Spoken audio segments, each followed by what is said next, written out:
As soon as my conversation with Father Mick ended, I grabbed my camera and tape recorder and took a taxi to the airport.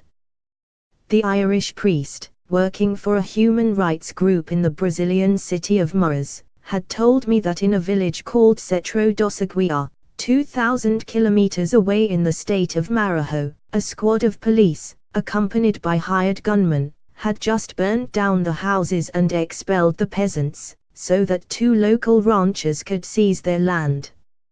It was the story I had been waiting for. 40 hours later, on September 17, 1989, I arrived at the friary where the expelled villagers had gathered. Almost everyone I met had suppurating wounds, rope burns, skin lost where they had been dragged along the ground, raw bruises where they had been beaten with rifle butts. But they were more concerned about the 3 men the police had taken away, who were being tortured in the local station. I spent the following week interviewing people and gathering evidence. Then I was warned that, without official authorization to continue, my investigation might jeopardize the survival of the 3 imprisoned men. I managed to persuade the Secretary of Security in the state capital, São Luís, to write me a letter of permission.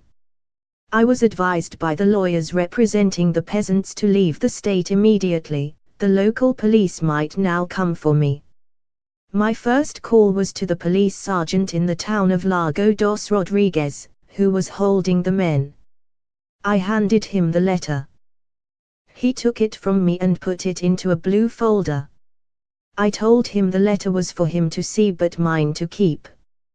He flatly refused to give it back. He then denied everything I had seen with my own eyes. The following day I walked to Setro dos Aguiar, in the hope of interviewing the ranchers. The village was almost deserted. Most of the houses had either been burned or were boarded up. But on the stoop of one of the larger buildings sat an elderly man. I recognized him from his description. He was the brother of one of the 2 ranchers, and was said to have been responsible for a number of atrocities. I took out my tape recorder and camera. He laughed at my questions, telling me, "I like to live in peace."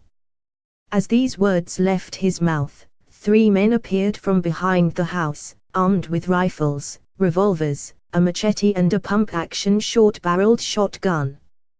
None of them had uniforms. They nodded to the old man and stepped indoors. When they came out, they crossed the road to the big house where one of the ranchers, the man's brother, lived. They must have reported me, because almost immediately 8 military policemen emerged from the ranch house, all armed with rifles except the captain, who had a short shotgun.